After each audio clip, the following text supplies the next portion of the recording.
If you would admit to being an atheist, what you have admitted to most religious people. I mean, this is a term that's given its meaning mostly within the echo chamber of religious dogmatists. They think they know a lot about you based on your admission that you're an atheist. Yes. And I Yeah. think in this talk, the analogy I drew is that it's almost like you're in a debate with someone and they draw the outline of a body, like from the police crime scene outline of a dead body on the sidewalk, and you just kind of walk up and lie down in it, right? It's just you conform perfectly to their expectations of just how clueless you must be of all the values and richness of experience that they know so much about in a religious context, which is not at all true depending on the atheist. I'm an atheist who spent a lot of time exploring changes in my consciousness that most religious people think only religious people know about,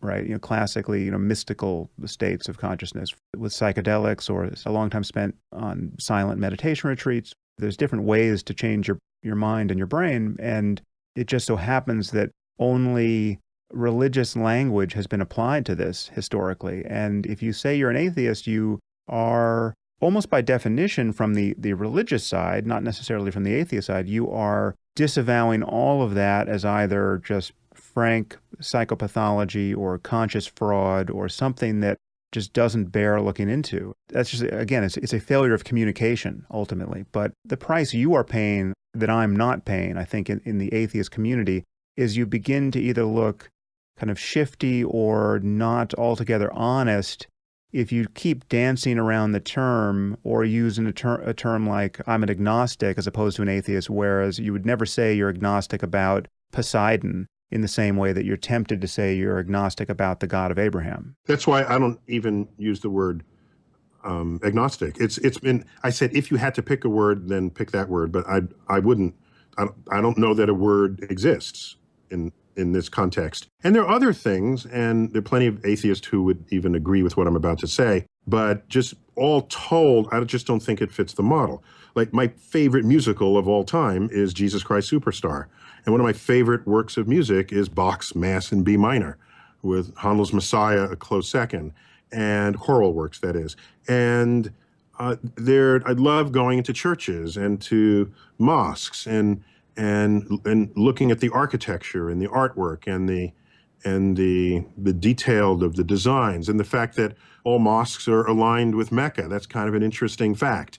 And it's on a great circle path that would take you straight there. There's just curiosities that, and this interest, you must know that there are atheists who just basically draw a line. So I'm not even going there. They're drawing gods with divine births and halos and angels and cherubs, and they keep distance between themselves and that. And I can't do that. It's not in me to do that. Yeah, and the irony is it's not in any of the most prominent so-called new atheists. Dawkins, Dennett, and I at one point were all outed with our Christmas trees. The New York Times published, photographs of of each of us standing next to our Christmas trees. That's cute. So it's just, there are things that have no religious connotation for us, but which have been the product of religious either kitsch or profundity. Yeah, I love going into churches, and I don't go into many mosques these days for reasons that might be obvious. For those who want to check my credentials here, you can look at my blog. The article, I believe, is entitled Islam and the Misuses of Ecstasy. I just go through it, showing all of the resonances in the Muslim tradition that I find incredibly beautiful and powerful. And so I'm not deaf to the charms of the call to prayer or to the poetry of Rumi or much of what is in the tradition. We need not touch this here, but I just see a political and civilizational cost to people's unwarranted certainties about all that, especially when their certainties are, by definition, in zero-sum contests with the certainties of others. We have to get to a world where we are just interested in clear talk about the common project of a human flourishing. Well, what I can say is that I bet neither you nor Dawkins nor Dennett has ever had uttered to them the phrase, "I thought you were an atheist."